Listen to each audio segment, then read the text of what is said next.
You're about to learn something most men discover only after their life collapses. Not because they were weak, not because they were careless, but because they believed stability was safety. One day everything looks fine, your marriage, your home, your future. Then a single conversation erases it all. No warning, no explosion, just calm certainty. By the time you realize what changed, it's already over. Stay with me because this pattern is predictable, repeatable, and rarely discussed. Imagine waking up on a Tuesday morning the same way you have for the last 15 years. You go through the motions. You drink your coffee in the same mug, you check the same emails, and you kiss your wife on the cheek while she's staring at her phone. You think you're looking at a partnership built on a rock. You think the mortgage, the shared bank accounts, the 2 kids in the next room, and the decade plus of history act as a fortress. You believe that because you've been a good provider, a faithful husband, and a present father, you have earned a lifetime of security. But while you've been busy building the walls of that fortress, the foundation has been quietly turning into shifting sand. Most men live in what I call the illusion of the plateau. They think that once they reach a certain level of success, once the house is bought and the career is steady, they can finally exhale. They think the work of the relationship is a mission accomplished, a box checked. That is the exact moment the most profound danger begins. Think about a man we will call Mark. Mark is 46 years old. He is a senior manager at an engineering firm. He is the guy everyone likes, the guy who coaches the little league team, the guy who never misses a dance recital. He did everything right by the book. He provided a life of comfort. His wife, let's call her Sarah, never had to worry about a bill. But Mark made the fatal mistake of confusing the absence of conflict with the presence of connection. He didn't see that Sarah had begun a slow, tectonic shift in her identity. It started with the mirror. It always starts with the mirror. It's a phenomenon I call the validation hunger. When a woman's internal worth has been historically tied to external pursuit and physical desirability, the steady, predictable love of a husband begins to feel insufficient. To a woman facing the reality of aging, a husband's compliment has no market value. He's already sold. He's a biased judge. His praise is seen as a duty, not a conquest. Sarah began looking at herself not as a partner or a mother, but as a person whose currency was depreciating. The first sign of a wrinkle, the first time a younger man at a coffee shop looked past her instead of at her, triggered a psychological emergency. To fix it, she didn't turn toward Mark. She turned toward the market. She began spending 2 hours a day at the gym. Mark, being the supportive husband he was taught to be, encouraged this. He thought it was about health. He thought it was about her finding a hobby. He didn't realize she wasn't building a body to share with him. She was building a resume for a life without him. She was weaponizing her appearance. Soon the workout clothes became tighter and more expensive. The phone habits changed. She wasn't just checking the weather. She was scrolling through a digital feedback loop of fitness influencers and empowerment coaches who told her that her current life was a cage. In every story of a sudden domestic collapse, there is almost always a third-party influence I call the toxic council. For Sarah, it was a group of women she met through her gym and a recently divorced sister. These women weren't friends, they were recruiters. They fed her a narrative that she was a goddess who was being dimmed by the monotony of domesticity. They used phrases like living your truth and finding your spark. They convinced her that her stable, providing husband was actually an oppressor because he represented the boring reality of her middle age. Mark was the anchor, but they told her the anchor was a ball and chain. They spent nights out where the validation flowed like cheap Prosecco. Sarah wasn't just drinking alcohol, she was drinking the idea that she could still be that girl.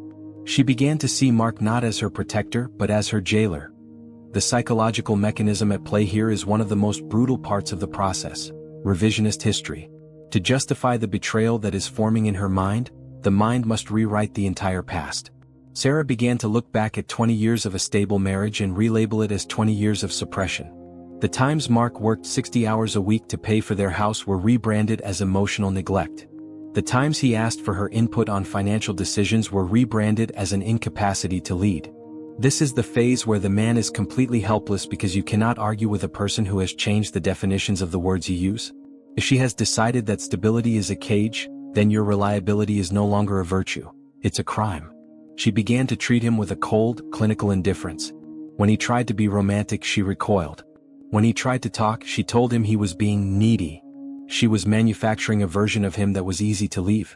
Then comes the phase of the transition man. This is the individual who represents the dopamine hit of the unknown. He doesn't have to be better than you. In fact, he's usually a significant step down in terms of character, stability, and resources. He might be a guy from the gym, a former flame from high school she found on social media, or a troubled colleague. His only advantage is that he is new. He is the mirror that tells her she is still 22. He provides the intensity that she confuses for intimacy. While Mark was at home worrying about the property taxes, Sarah was in a parking lot somewhere feeling like a teenager again. She wasn't falling in love with another man, she was falling in love with a version of herself that didn't have responsibilities. The fallout of this is a silence that precedes the end. It's not the silence of a fight, it's the silence of a funeral.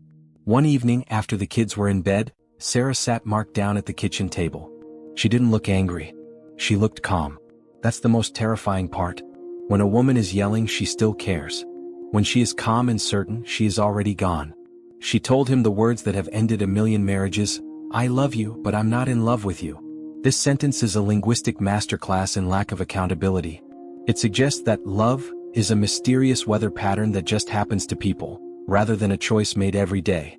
She told him she needed to find herself. She told him she deserved to be happy. Not once did she mention the children or the 20 years of sacrifice Mark had made. She had already processed the breakup a year ago in her head. Mark was just receiving the news today. Mark tried to fix it. This is where most men lose their dignity.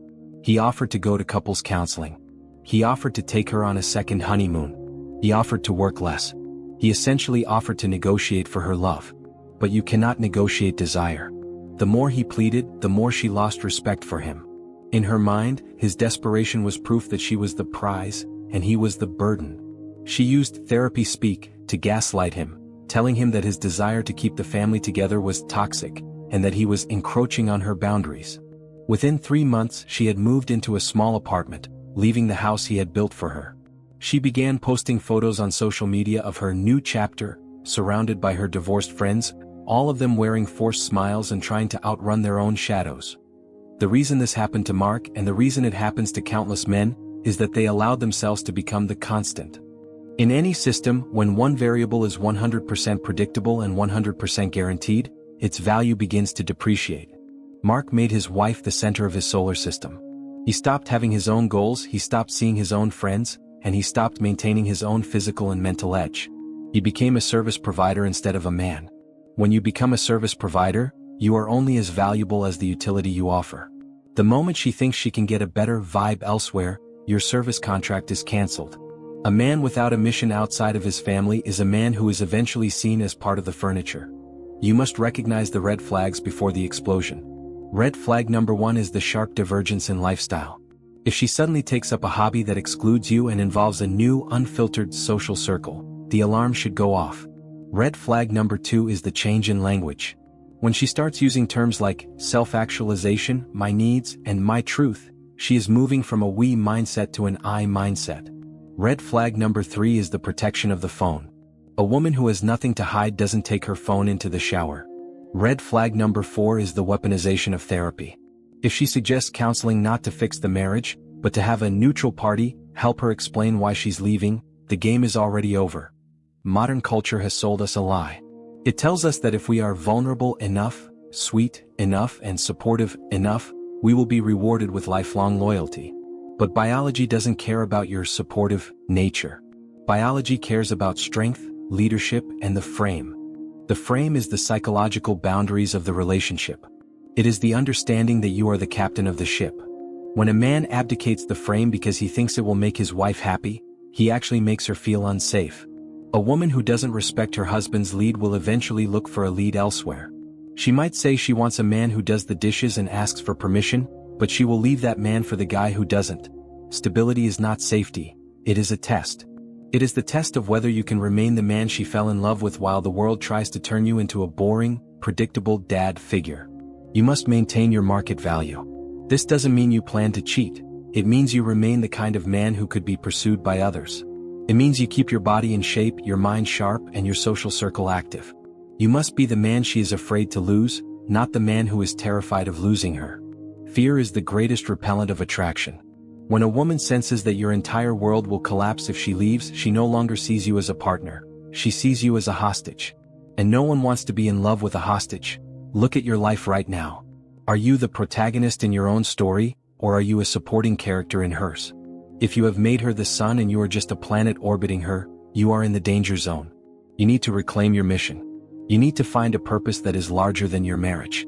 A man with a mission is a man with a frame. A man with a mission is attractive because he represents a journey that she can be a part of, rather than a destination where she is the only thing to look at. If she is the only thing you have to look at, you will eventually start to see the flaws, and she will start to feel the suffocating weight of your attention. The cultural narrative will tell you that you're being toxic for wanting to lead.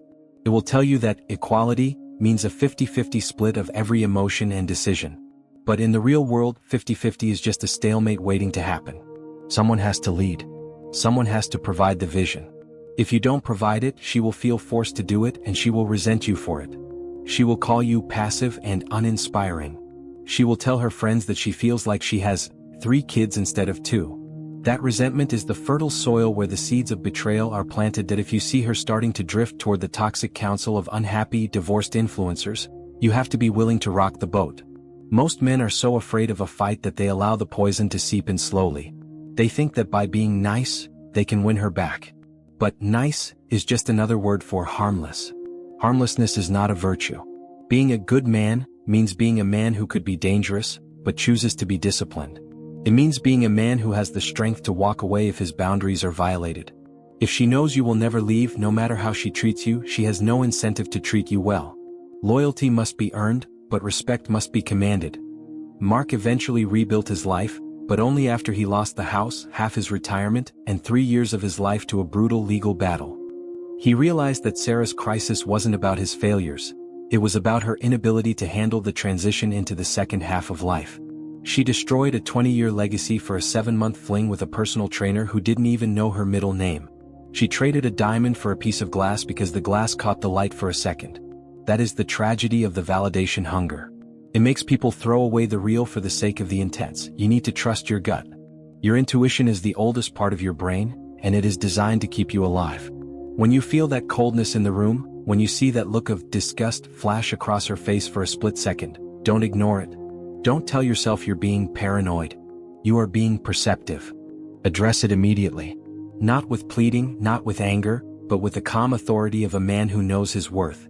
You have to be prepared to lose the relationship to save yourself. Ironically, the moment you are truly prepared to walk away is the only moment you have a chance of making her want to stay. The modern world is a meat grinder for traditional families. The laws are stacked against you, the culture is cheering for your downfall, and the digital world is constantly whispering in your partner's ear that she can do better. The only defense is awareness. The only defense is maintaining your edge. You cannot outsource your happiness to another person because people are volatile. You must be the source of your own validation. When you are solid in your own skin, when you are chasing your own goals, and when you are leading with confidence, you create a natural gravity. People want to stay in that gravity. They want to be part of that strength. Stop believing that stability is a finished product. It is a daily maintenance project. You have to keep dating your wife, but you also have to keep dating your own potential. Never let yourself go. Never let your social life die. Never let your mission take a back seat to the comfortable routine of Netflix and takeout. The comfort trap is where the stability collapse begins. Keep the mystery alive by being a man who is always evolving. If she feels like she knows everything there is to know about you, she will stop being curious. And curiosity is the cousin of desire. The story of the stability trap is a warning. It's a warning to the man who thinks he's safe. It's a warning to the man who has stopped growing because he thinks he has arrived. You never arrive. You are either moving forward or you are being overtaken by the current. The current of modern culture is moving fast, and it is moving against the grain of long-term commitment. You have to swim harder. You have to be more aware. You have to be the man who sees the storm coming while the sky is still blue. This isn't about hating women or becoming a cynic. It's about becoming a realist. It's about understanding that the person you married at 25 is not the person she will be at 45. People change, and not always for the better. Your job is to be the man who can handle whatever version of reality presents itself. She stays and grows with you, great. If she decides to chase a dopamine high and blow up the life you built, you must be the man who can stand in the wreckage and say, I did my part and I am still whole. Your value as a man is not defined by her choice to stay or leave. Your value is defined by your character, your strength, and your commitment to the truth. Don't let her revisionist history become your reality. Don't let the toxic counsel tell you who you are. Stay in your frame. Keep your eyes on the horizon. And never, ever assume that because things are quiet they are safe. The most powerful earthquakes happen after the longest periods of silence. That if this breakdown has shaken you, if it has made you look at your stable life and see the cracks you've been ignoring, then you've already taken the first step toward protection. Awareness is the only shield that works in the modern dating landscape.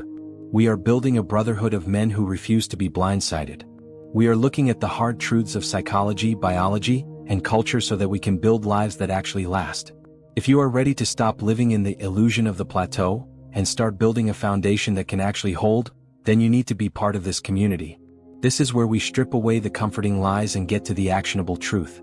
Subscribe to the channel right now and join a growing number of men who value clarity over convenience. Hit the notification bell so you never miss a deep dive into the patterns that define our lives. And do me a favor, drop a comment below with the word aware. Just that one word. It lets me know you're listening, and it lets the world know you're a man who has opened his eyes. Your future depends on your ability to see what's coming. Don't wait for the collapse to learn how to stand. I'll see you in the next one.